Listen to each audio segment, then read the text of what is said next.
Hello friends, అందరూ ఎలా ఉన్నారు? మేమైతే చాలా బాగున్నాం.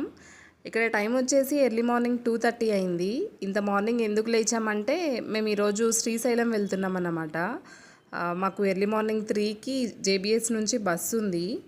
మనకి హైదరాబాద్ నుంచి శ్రీశైలం వెళ్ళటానికి ట్రైన్ ఫెసిలిటీస్ అయితే ఏం లేవు కదా. ట్రైన్ ఉంటే చాలా కంఫర్టబుల్గా ఉండేది జర్నీ అయితే. సో మాకైతే బస్కి వెళ్ళక తప్పదన్నమాట. ఇక్కడ మేము ఇంకా స్టార్ట్ అవ్వటానికి రెడీ అవుతున్నాము. ఇక ప్రయాణాలు పుణ్యక్షేత్రాలంటే ఆడవాళ్ళు ముందుగా ఇంట్లో ప్రిపేర్ చేసేది ఫుడ్. అక్కడ హోటల్స్లో ఎంత అవుతుందో ఏంటో అని చెప్పి ఇంట్లోనే ప్రిపేర్ చేసుకుంటాము, చపాతీలని పులిహోర అని చెప్పి. సో నేను కూడా అలాగే ఆ ముందు రోజు నైటే చపాతీలు ప్రిపేర్ చేసి పెట్టాను, ఒక 2 డేస్కి సరిపడా. జేబీఎస్ నుంచి మాకు 3కి బస్సు ఉంది. సో మేము ఇంటి దగ్గర నుంచి జేబీఎస్కి బైక్ మీద అయితే వెళ్తున్నాము. అంత మార్నింగ్ ఆటోలు కూడా ఏం బుక్ అవ్వలేదు, అందుకని బైక్ మీద స్టార్ట్ అయ్యి అక్కడ బైక్ పార్క్ చేయొచ్చు అని చెప్పి 2:30 వరకు మేము ఇక్కడ నుంచి ఇంటి దగ్గర నుంచి 2:30 2:40 వరకు స్టార్ట్ అయ్యి వెళ్తున్నాము. అంత ఎర్లీ మార్నింగ్ ప్రయాణం చేయడం అయితే మాకైతే ఫస్ట్ టైము. సో మా హస్బెండ్ చాలా మంత్స్ నుంచి అడుగుతున్నారు శ్రీశైలం వెళ్దాం వెళ్దాం అని చెప్పి. నేనే పోస్ట్పోన్ చేస్తూ ఉన్నాను. ఫైనల్లీ ఆ శివయ్య ఈరోజు రప్పించుకున్నారు మమ్మల్ని. మా అత్తయ్య మామయ్య వాళ్ళు ఊర్లో ఉన్నారు, పాప కూడా వాళ్ళ దగ్గరే ఉంది. వాళ్ళని రమ్మని చెప్దాం అనుకున్నాం, కానీ బస్సులో 7 అవర్స్ జర్నీ అంటే పాప కంఫర్టబుల్గా ఫీల్ అవ్వదని చెప్పి వద్దని చెప్పాము. ట్రైన్ అయితే తనకు కూడా చాలా ఫ్రీగా ఉంటుంది, ఏదైనా పాప ఏడ్చినా అటు ఇటు తిరగటానికైనా ఫ్రీగా ఉంటుంది. బస్సులో 7 అవర్స్ అలాగే కూర్చొని ఉండాలి, తను కన్వీనియంట్గా ఫీల్ అవ్వదని చెప్పి వద్దని చెప్పాము. హైదరాబాద్ నుంచి శ్రీశైలంకి జర్నీ 7 అవర్స్ పడితే దాంట్లో 3.5 అవర్స్ కొండ ఎక్కడానికే పడుతుంది. ఆ ఘాట్ రోడ్లో చాలా నిదానంగా వెళ్ళాలి, అందుకే అంత టైం పడుతుంది. ఇదంతా నల్లమల ఫారెస్ట్. హైదరాబాద్ నుంచి శ్రీశైలం వెళ్ళటానికి చాలా బస్సులు అయితే అవైలబుల్గా ఉన్నాయి, జేబీఎస్ అండ్ ఎంజీబీఎస్ నుంచి. శ్రీశైలం జర్నీ అయితే మనం 1 డేలో కంప్లీట్ చేసుకొని వెళ్ళొచ్చు. ఎర్లీ మార్నింగ్ బస్ ఎక్కితే మనం ఒక 7 అవర్స్ జర్నీ అంటే ఆఫ్టర్నూన్ వరకు అలా దిగిపోతాము. అక్కడి నుంచి దర్శనానికి కానీ తినడానికి కానీ ఏదైనా ఒక 2 అవర్స్ వేసుకుంటే మళ్ళీ వెంటనే మనం రిటర్న్ అయితే నైట్ 10-11 వరకు మనం ఇంటికి కూడా వచ్చేస్తాము. కానీ మనకి తిరుపతిలో దొరికినట్టు రూమ్స్ లాకర్స్ అయితే ఇక్కడ దొరకవు. రూమ్స్ కోసం అయితే కొంచెం ఇబ్బంది పడాల్సి వస్తుంది. మనం హైదరాబాద్ నుంచి వెళ్తుంటే మనకి దారిలో ఈ డ్యామ్ అయితే కనిపిస్తుంది. ఆంధ్ర నుంచి వచ్చే వాళ్ళకైతే ఈ డ్యామ్ కనిపించదంట. మళ్ళీ ఇది చూడాలంటే ఒక 10 కిలోమీటర్స్ ఏమన్నా ఆటోలు బస్సుల్లో కానీ వచ్చి చూడాలి. అక్కడ మధ్యలో ఆ ఫ్లైఓవర్ కనిపిస్తుంది చూడండి. ఇప్పుడు మనం ఆ ఫ్లైఓవర్ మీద నుంచి వెళ్తామన్నమాట. వాటర్ ఉంటే సీనరీ చూడటానికి చాలా బాగుండేది. వాటర్ ఏం లేవు, మొత్తం ఎండిపోయింది. నేను ఫస్ట్ టైం శ్రీశైలం రావటం, ఈ డ్యామ్ చూడటం చాలా బాగా అనిపించింది. బస్సు మధ్యలో ఒక హోటల్ దగ్గర అయితే ఆపారు. సో మేము అక్కడ మాతో పాటు తెచ్చుకున్న చపాతీలు అయితే తినేసాము. చాలా దగ్గరగా డ్యామ్ పక్క నుంచే వెళ్తుంటే చాలా ఎగ్జైటింగ్గా అనిపించింది, కానీ వాటర్ ఉంటే ఇంకా బాగుండేది అనిపించింది. 3కి జేబీఎస్లో బస్సు ఎక్కితే మేము బస్ దిగేటప్పటికి శ్రీశైలంలో 10 అయింది ఎగ్జాక్ట్గా.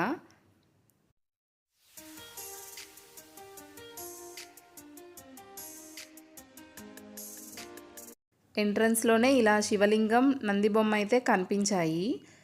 సో ఇక్కడే ఇంకా బస్ స్టాప్ కూడా. బస్ స్టాపు ఇక్కడే, రూమ్స్ ఇక్కడే, స్వామివారి టెంపుల్ కూడా ఇక్కడే ఉంటుందన్నమాట.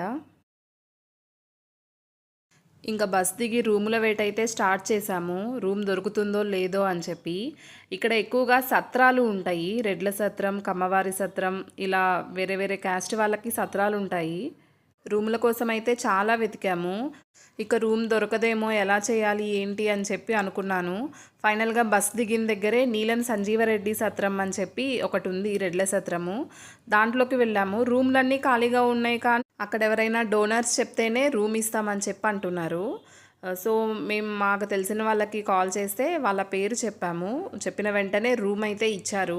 సింగిల్ బెడ్రూమ్ వచ్చి అక్కడ 350 rupees, double bedroom 600 rupees. So మేము ఇద్దరమే వెళ్ళాం కాబట్టి సింగిల్ బెడ్రూమ్ తీసుకున్నాము. మొత్తం 700 అయితే తీసుకున్నారు. 350 ఫర్ రూము, 350 ఏమో సెక్యూరిటీ డిపాజిట్. అంటే 24 అవర్స్లో మనం రూమ్ ఖాళీ చేయాలి, లేదంటే ఇంకా 350 ఇవ్వరన్నమాట. అదే వితిన్ 24 అవర్స్ మనం రూమ్ ఖాళీ చేస్తే మన 350 మనకి వెనక్కి ఇచ్చేస్తారు. ఇక్కడ గుండ్లు చేయించుకోవడానికి టికెట్ 40 రూపీస్. మా వారు ఇక్కడ గుండు చేయించుకున్నారు. ఇంకా రూమ్కి వెళ్ళి ఫ్రెష్ అయ్యి పక్కనే రూమ్కి జస్ట్ ఆపోజిట్లోనే రెడ్ల సత్రం ఇంకోటి ఉంది, అక్కడ ఎవరికైనా భోజనాలు పెడుతున్నారన్నమాట. ఫుడ్ అయితే చాలా బాగుంది, వెయిట్ చేయించాలని లేదు, వచ్చిన వాళ్ళకు వచ్చినట్లు ఇలా ప్లేట్లో వడ్డిస్తున్నారు. ఒక పచ్చడి, పప్పు, ఒక కూర, రైస్, సాంబారు, మజ్జిగ ఇది మధ్యాహ్నం మెను. ఇక్కడ అడిగి మరీ రైస్ కావాలా, కర్రీ కావాలా అని అడిగి మరీ వడ్డిస్తున్నారు. నాకైతే చాలా బాగా అనిపించింది. అక్కడ కడుపు నిండా తిని ఇక దర్శనానికైతే మేము స్టార్ట్ అయ్యాము.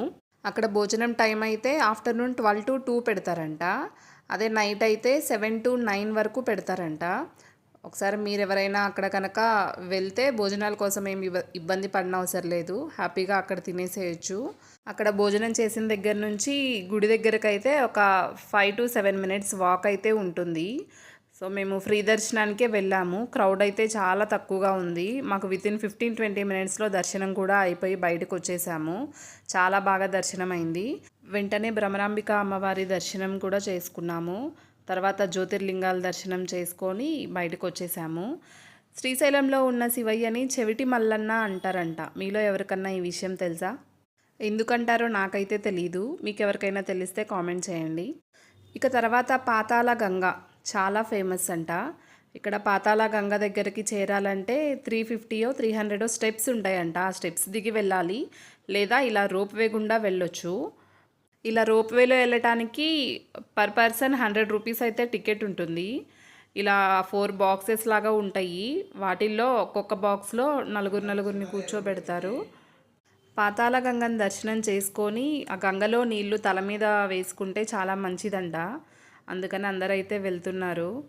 రైనీ సీజన్లో అయితే ఇంకా వాటర్ ఫుల్గా ఉండి చూడటానికి ఇంకా బాగుంటుంది అనుకుంటా. ఇలా ఇక్కడ అందరూ మళ్ళీ రిటర్న్ అవ్వటానికి, పైకి వెళ్ళటానికి మళ్ళీ వెయిట్ చేస్తున్నారన్నమాట. ఇక్కడ ఆగుతుంది.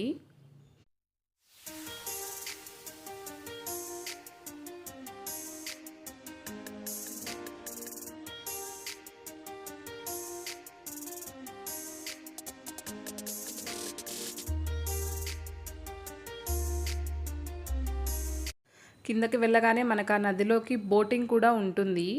మళ్ళీ దానికి ticket extra, per person 80 rupees ఉంటుంది. ఇక ఫుల్ అవ్వగానే స్టార్ట్ చేస్తున్నారు ఇక్కడ.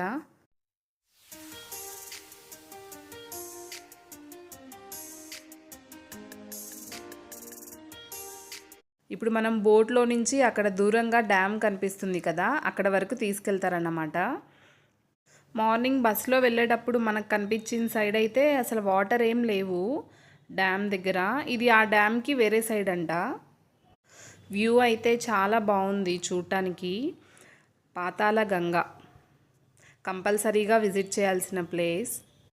రైనీ సీజన్లో అయితే వ్యూ ఇంకా చూడటానికి చాలా బాగుంటుంది. ఇక్కడ వాటర్ ఫ్లో లేక వాటర్ అంతా గ్రీన్ కలర్లో ఉన్నాయి. పాతాళ గంగకి ఒక స్టోరీ కూడా ఉందంట. ఈ బోట్లో జస్ట్ అలా వెళ్ళొస్తే చూసే వాళ్ళకి ఏం తెలియదు కాబట్టి ఈ బోట్లో ఒక గైడ్ కూడా ఉన్నారు. ఇప్పుడు మనం తీసుకున్న 80 రూపీస్ టికెట్తో అయితే మనం డ్యామ్ వరకు అయితే వెళ్ళొస్తాము. మళ్ళీ డ్యామ్ దగ్గర నుంచి 2 kilometers డిస్టెన్స్లో గుహలు ఉంటాయంట. అక్కడికి వెళ్ళడానికి టికెట్ మళ్ళీ 650 రూపీస్ ఉంటుంది. ఆమె కర్ణాటక ఆడపడుచు. 12వ శతాబ్దంలో ఈ మల్లికార్జున స్వామిని వివాహం చేసుకోవాలనే సంకల్పంతో కర్ణాటక నుంచి కాలినడకను విలసగా నడుచుకుంటూ వచ్చి ఇక్కడ భ్రమరాంబ మల్లికార్జున స్వామి దర్శనం చేసుకుని దాదాపు 1,00,000 సంవత్సరాల క్రితం ఇప్పటికి వస్తుంది కొన్ని సంవత్సరాల పాటు తపస్సు చేస్తుంది. ఆమె తపస్సుకు ప్రతిరూపంగా భ్రమరాంబ మల్లికార్జున స్వామి దర్శనం ఇచ్చి శివలింగం ఒకటి వెలిపించారు గృహల లోపల. శ్రీశైలంలో ఉండే లింగాన్ని జ్యోతిర్లింగం అంటారు. ఆ కేసులో ఉన్న లింగాన్ని సౌమ్యలింగం అంటారు. శ్రీశైలంలో ఉన్న జ్యోతిర్లింగానికి 1000 రూపాయలు ఖర్చు పెట్టి మనోభిషేకం చేస్తారు. కానీ కేసులో ఉన్న లింగానికి ఎవరు అభిషేకం చేయరు. న్యాచురల్ గా ప్రకృతి సిద్ధంగా ఒక్కో డ్రాప్ లింగం మీద పడుతూ ఉంటుంది. 365 days అభిషేకం జరుగుతూనే ఉంటుంది. మీలో ఇంతకు ముందు కానీ ఈ రోజు కానీ శ్రీశైలం గర్భగుడిలో స్పర్శ దర్శనానికి వెళ్ళారెవరన్నా? స్పర్శ దర్శనానికి వెళ్ళిన వాళ్ళకైతేనే గర్భగుడిలో విగ్రహాలు కనబడతాయి. గర్భగుడిలోకి ఎంటర్ అయినప్పుడు లెఫ్ట్ సైడ్ ఒక నల్లరాతి విగ్రహం ఉంటుంది. ఆవిడ అక్క మహాదేవి. మళ్ళీ రిటర్న్ వచ్చినప్పుడు 2 విగ్రహాలు ఉంటాయి. ఏమారెడ్డి మల్లమ్మ, సిద్ధిరామప్ప. వీరు ముగ్గురు కూడా మళ్ళాగా మానవ జన్మిత్రుల వాళ్ళే.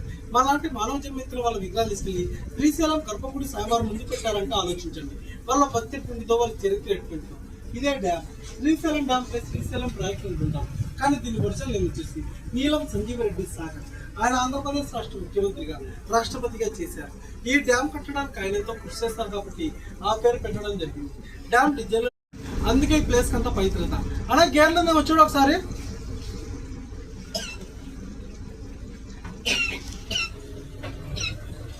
మెయిన్ టెంపుల్ లో దర్శనానికి వెళ్ళేటప్పుడు పెద్ద నంది ఒకటి చూసారు కదా, ఆ నందిని వచ్చేసి శనగల బసవన్న అంటారు. అలాంటి నంది ఎగ్జాక్ట్ నీటి అడుగు ప్రాంతంలో ఈశ్వరుని నెక్స్ట్ లో ఒకటి ఉంది. ఈ నందిని ఉబ్బిలి బసవన్న అంటారు. డ్యామ్ కట్టకుండా దర్శనానికి వచ్చిన వాళ్ళు ఈ నందిని దర్శనం చేసుకుని వెళ్ళి అక్కడ దర్శనం చేసుకునే వాళ్ళు. డ్యామ్ కట్టిన తర్వాత వాటర్ తో స్టోరేజ్ ఫుల్ అయింది, వాటర్ లో మునిగిపోయింది. శ్రీశైలంలో మీరు చూడాల్సిన సైట్ సీయింగ్ ప్లేసెస్, అక్కడ కొండ మీద ఒకటి గోపురం కనపడుతుంది. అది వచ్చేసి ఛత్రపతి శివాజీ మ్యూజియం. 16వ శతాబ్దంలో ఛత్రపతి శివాజీ గారు ఇక్కడికి వచ్చి కొంతకాలం అమ్మవారి శక్తి కోసం తపస్సు చేశారు. ఆయన గుర్తుగా మ్యూజియం ఏర్పాటు చేశారు. దాని బ్యాక్ సైడ్ కిలోమీటర్లంటే ఏమారెడ్డి మల్లమ్మ టెంపుల్ ఉంది. చెక్పో దాటిన తర్వాత సాక్షి గణపతి, పాలధార పంచదార, అటకేశ్వరం, నెక్స్ట్ శీకరం డ్యామ్. శ్రీశైలం నుంచి 22 కిలోమీటర్ల ఆంధ్రని చూసుకున్నట్లయితే ఇష్టకామేశ్వరి టెంపుల్ అని ఒకటి ఉంది. భారతదేశంలోకెల్లా ఒకే ఒక టెంపుల్ ఉంది, అది నల్లమల ఫారెస్ట్ లో. అక్కడ విశిష్టత ఏంటంటే వెళ్ళిన ప్రతి భక్తులు అమ్మవారితో బొట్టు వెళ్తారు. మన మానవులకు ఏ విధంగా అయితే జన్మస్పర్శ తగ్గుతుందో ఒక రాత్రి అమ్మవారికి బొట్టు వెళ్ళినప్పుడు ఆ ఫీలింగ్ అయితే ఉంటుంది. ఎంతలో పవిత్రమైన ప్లేస్ అయితే ఆ విధంగా కలుగుతుందో ఆలోచించండి. మీరు ఇదినే ఉంటారు. ఈ పాతలంలో స్నానం చేసిన, ఈ నీళ్ళు తలపించకుండా చేసిన పాపాలు పోతాయి. ఇది ఎవరో కల్పించి చెప్పేది కాదు, గ్రంథాలలో రాయబడింది. త్రేతాయుగంలో శ్రీరాముడే ఇక్కడికి వచ్చి ఈ పాత్రలో స్నానం చేసింది. బ్రహ్మరామ మల్లికార్జున స్వామి దర్శనం చేసుకుని పాప మోక్షం పొందారు. ఓకే సార్, ఇవి సార్ ఇక్కడ విశేషాలు. నేను గైడ్ అయితే కాదు, బోట్ ఆపరేటర్. ఏదో తక్కువ జీతాలు అలా తెచ్చి జాగ్రత్త చేస్తున్నాం. ఆ గైడెన్స్ మీద వచ్చి మనస్ఫూర్తి చెప్పే విషయం తీసుకున్నాం. Thank you sir. అందరికి చెప్పలేదండి పాతలంగా నేను వెళ్తాం. ఇక్కడ ఈయన చాలా బాగా చెప్పారు కదా, అంతేకాకుండా ఆ గంగని తెచ్చి అందరి తలల మీద కూడా చల్లుతున్నారు.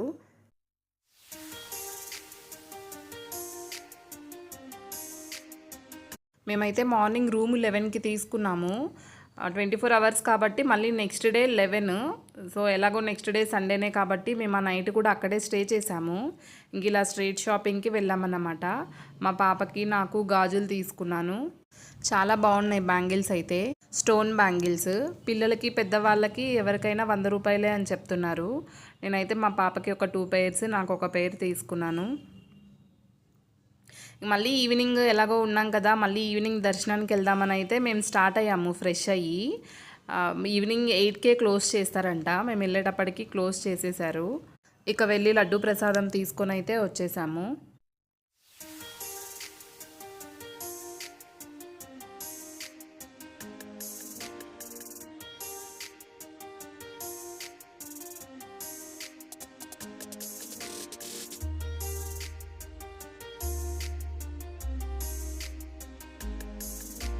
ఇక్కడ భరతనాట్యం పెర్ఫార్మెన్స్ అయితే చేస్తున్నారు. చిన్న చిన్న పిల్లలు చాలా బాగా చేస్తున్నారు. ఇక కొద్దిసేపు అక్కడ ఉండి చూసి ఇంకా రూమ్కి వెళ్ళిపోయామన్నమాట.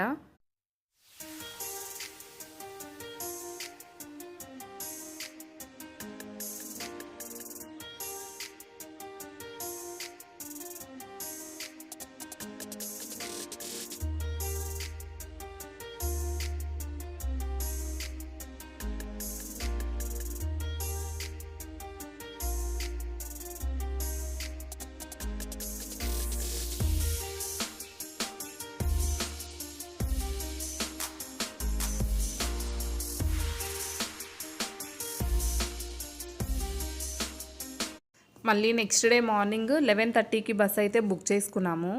సో ఇంకా రూమ్ వెకేట్ చేసేసి ఇలా షాపింగ్కి అయితే వచ్చాము. గుమ్మానికి వేసే దండలు చాలా బ్యూటిఫుల్గా ఉన్నాయి. నేనైతే అదొకటి తీసుకున్నాను. 400 చెప్పారు, 650 చెప్పారు, 400కి ఇచ్చారు. 300 కడిగితే రాదని చెప్పన్నారు. అదొకటి తీసుకున్నాను. ఇక కొద్దిసేపు బస్ స్టాప్లో వెయిట్ చేసి 11:30కి బస్ అయితే వచ్చింది. మళ్ళీ ఈవినింగ్ ఇంటికి వచ్చేటప్పటికి 6:30 అయింది. ఈ వీడియో మీకు ఎవరికైనా ఇన్ఫర్మేటివ్గా అనిపిస్తే please like, share and subscribe. Thank you for watching.